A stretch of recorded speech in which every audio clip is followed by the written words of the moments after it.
तो उस वक्त तकरीबन कोई 100 या 150 के करीब घरों को जो है मस्मार किया गया और लोगों को बाकायदा कहा गया, बैनर लगाया गया पुलिस की जानिब से कि इसकी खरीदो फरोख्त गैर कानूनी है। 10 से 12 हज़ार के करीब घर बने हुए हैं, जिसमें अभी तकरीबन 2.5 से 3 हज़ार मकानात जो हैं वो खाली हो चुके हैं और उसमें जो लोग हैं वो रिहाइश इख्तियार कर रहे हैं, यानी एक काबज़ीन जा रहे हैं, दूसरे आ रहे हैं। अस्सलाम वालेकुम, इंतखाब सूरी। इस वक्त मैं बात कर रहा हूँ प्रॉपर्टी अपडेट से। दोस्तों, आज मैं कुछ तैसर टाउन के हवाले से और ख़ास तौर पे अफगान बस्ती में जो मामला चल रहे हैं, क्या चल रहे हैं, किस तरह चल रहे हैं, इसके बारे में बताऊंगा मैं आपको। और बहुत सारी खबरें हैं और कहाँ कब्जे हुए थे, क्या हुआ था, कितने खाली करा लगे, क्या कब्जे हो रहे हैं, इस पर हम बात करेंगे। और मेरे साथ इस वक्त अब्दुल वारिस भाई हैं।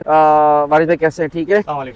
अच्छा वारिस भाई, जो है वारिस प्रॉपर्टीज के हवाले से इतना और बाकी इनका अपना भी चैनल यूट्यूब का है, तो अच्छी मालूमात रखते हैं। वारिस भाई, आपने दौरा भी किया वहाँ पे अफगान बस्ती में और दीगर मामला देखे, तो जरा बताएं क्या मामला थे। साहब, इस वक्त जो है जो मुल्की हालात चल रहे हैं और अफगानियों को जो है इनखला का हुक्म दिया गया है, तो ये जो है माजरीन कैंप था ये, और ये बाकायदा मतलब मंजूर शुदा कैंप था गवर्नमेंट की जानिब से। 1980-90 की दिहाई में जो है ये बनाया गया था। जी। और ये उस वक्त माजरीन को यहाँ ला के बसाया गया था, तो ये एक रजिस्टर्ड कैंप है। और फिर उसके बाद जो है ये ज़मीन ये MDA बना, 1993 में MDA बना, फिर 1996 में MDA ने यहाँ का सर्वे किया और MDA के मास्टर प्लान में जो है फिर इस पूरे एरिया को, जो कि दे तेसर, दे नागन, दे मोकी के देश वगैरह हैं, इनको जो है उन्होंने सेक्टर में डिवाइड किया। तो MDA स्कीम 45 के मास्टर प्लान के मुताबिक ये सेक्टर 91, 93 और 88A है। तो इसमें से फिर 2007 में जो है MDA ने बैलेटिंग की, जबकि MDA के मैप के मुताबिक यहाँ पे अफगान रिफ्यूजी कैंप मौजूद था, उसके बावजूद इन्होंने बैलेटिंग की। फिर 2017 में 88A की बैलेटिंग की, कुरानंदाजी के ज़रिए ये कराची के बल्कि पूरे पाकिस्तान के आवाम को यहाँ पे प्लॉट अलॉट किए गए। अब जब हम देखते हैं 2025 में, तो इनखला का अमल शुरू हो चुका है, लोग जो हैं वो जा रहे हैं। तो एक उम्मीद सी पैदा हो गई थी कि ये हकीकी जो अलॉटीज़ हैं, जो हकीकी अलॉटीज़ जिन्होंने बैलेटिंग के ज़रिए बाकायदा इसके पैसे भरे हैं, उनको ये ज़मीन मिल जानी चाहिए थी। लेकिन अगर हम ग्राउंड रियलिटी देखें तो वहाँ पे कुछ लोगों ने जो है एक सोशल वीडियोस उनकी वायरल हुई और अंदरूनी सिंध से जो सैलाब मुतासिरीन वगैरह हैं उनको लाने का और बसाने का जो है एक उन्होंने वीडियोस बनाई, जो कि गलत तासुर गया। और अंदरूनी सिंध से जो है धड़ाधड़ लोग आ रहे हैं और जो अफगानियों के खाली किए गए घर हैं, मकानात हैं, उनमें वो रिहाइश इख्तियार कर रहे हैं, जो कि कानूनन भी गलत है और इखलाकन भी गलत है।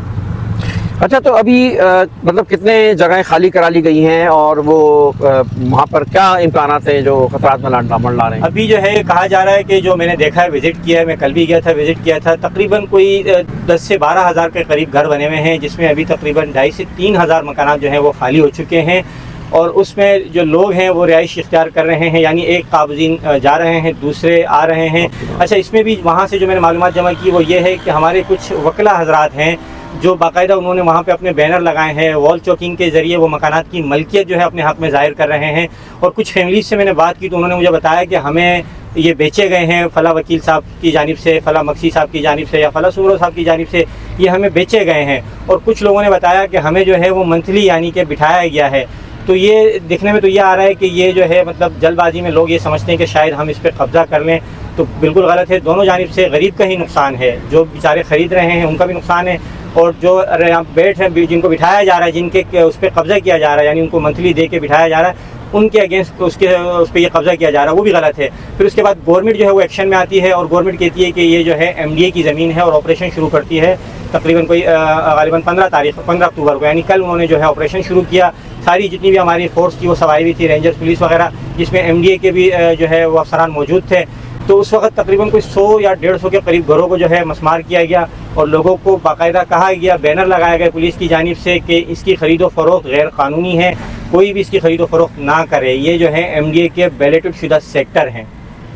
अच्छा, सेक्टर 21, 23, 25 ये भी तो, इस पर भी तो मसाइल है।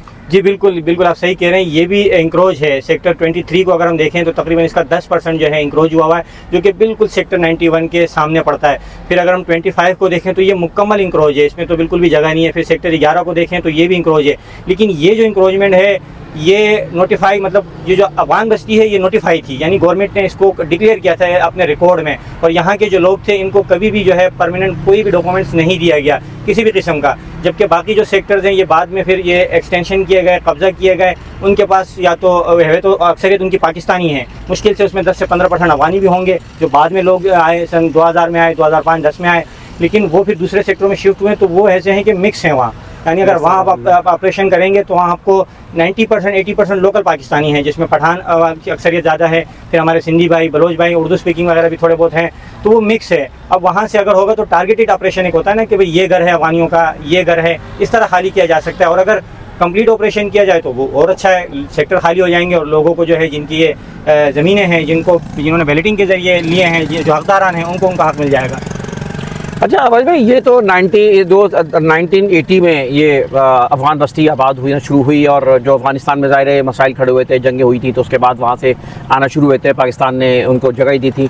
अब ये जबकि बैलेटिंग 1996 में हुई है ना, 2007 में हुई है, शरफ दौर। अच्छा, और लेकिन एमडीए बना है 1996, सॉरी एमडीए 1996 में बना, 93 में एमडीए बना, सिंध असेंबली से इसकी कानून साजी हुई। हाँ बिल्कुल। और फिर 1996 में जो है एमडीए ने सर्वे शुरू कर दिए, क्योंकि जो ज़मीनें पहले केडीए के पास थी अब वो एमडीए लेना चाह रहा था, तो एमडीए जाहिर सी बात है एमडीए प्रॉपर सर्वे करेगा पूरी ज़मीनों का, क्या आया, या अब हमें जब ज़मीनें मिल रही हैं तो यहाँ पे क्या मौजूद है, ताकि हम जब प्लानिंग करें तो एमडीए को मालूम हो। हाँ, तो ये प्लानिंग में ये देखा नहीं जाता कि आप बिल्कुल, ये मास्टर प्लान में है। अगर आप मास्टर प्लान दिखाएं स्क्रीन पे तो इस मास्टर प्लान पे बाकायदा सेक्टर भी लिखा हुआ है और उसके साथ अफगान रिफ्यूजी कैंप लिखा हुआ है। ये मास्टर प्लान मेरा नहीं है, ये एमडीए का मास्टर प्लान है और उन्होंने ही ये लिखा हुआ है। अब एमडीए के शायद जहन में ये था कि हो सकता है इसको हम साल 2 साल में खाली करा दें, इसीलिए उसको बैलेटिंग में दे दिए उन सेक्टर्स को। लेकिन हम क्या देखते हैं कि वक्त के साथ साथ यहाँ मजीद जो है वो आबादी बढ़ती गई, और ये तो 3 सेक्टर हैं, इसके अलावा कुछ प्राइवेट सेक्टर्स पे भी इंक्रोच हो चुकी है, कब्जा हो चुका है। आप कैसा देख रहे हैं, अब क्या आगे मामला देख रहे हैं? देखें, बहुत अच्छा स्टेप उठाया था जो ऑपरेशन शुरू किया गया, और उसमें जो है जो सिक्योरिटी के इदारे थे, पुलिस वगैरह के जो अफसरान थे, एसएसपी साहब वगैरह, उन्होंने कहा, इरफान बहादुर साहब, उन्होंने कहा कि ये ऑपरेशन 2 से 3 दिन जारी रहेगा। तो आज उसका दूसरा दिन है, कल इंशाल्लाह अगर मौका मिला तो उसका विज़िट करेंगे। और वैसे मीडिया में तो खबरें नहीं आ रही कि आज इसका कोई ऑपरेशन किया गया हो, क्योंकि फिर एहतजाज शुरू हुआ, जो लोग आए थे, जो जिसे हम काबज़ी नहीं कहेंगे, जो अंदरून सिंध से आए लोग, तो उन्होंने एहतजाज शुरू किया। अब एहतजाज के फिर ये था कि गवर्नमेंट ने जो है वो ऑपरेशन बंद कर दिया, उन्होंने कहा कि हम फिर दूसरे और तीसरे दिन ऑपरेशन करेंगे। अब देखना ये है कि ऑपरेशन होता है या नहीं होता। अगर ऑपरेशन हो जाता है तो ये सेक्टर खाली हो जाएंगे, और अगर नहीं होता है तो फिर इम्कान यही है कि ये सेक्टर भी कब्ज़ा हो जाएंगे, सिर्फ चेहरे बदल जाएंगे, बाकी ये कब्ज़ा ही रहेंगे। बहुत शुक्रिया। इस वक्त अब्दुल वाइज भाई मालूमात दे रहे थे अफ़गान बस्ती और तहसील टाउन के मुख्तलिफ सेक्टर जहाँ पे कब्ज़े हैं। एक आखिरी सवाल ही रह गया कि कब्ज़ों के हवाले से कि और कौन सेक्टर्स में कब्ज़े? देखें, इस वक्त तो तहसील टाउन की अगर हम बात करें ना, तो ये तकरीबन 50 के करीब सेक्टर जो हैं ये कब्ज़ा हो चुके हैं। चलें, खैर बात लंबी हो जाएगी, इंशाल्लाह फिर अगली वीडियो साथ रहें। आज हम जा रहे थे अफ़गान बस्ती, गाड़ी में ख़राब हो गई गाड़ी रास्ते में हमारी, तो इसलिए फिर हम कहीं रुक कर हम ये वीडियोस बना रहे हैं, और इंशाल्लाह अगली वीडियोस में आपको मज़ीद जहाँ जहाँ कब्ज़े हैं उसके बारे में आपको मालूमात देंगे। तखाफ़ सूरी को इजाज़त दीजिए, वीडियो को लाइक करें, कमेंट करें, चैनल को सब्सक्राइब करें। अल्लाह हाफ़िज़।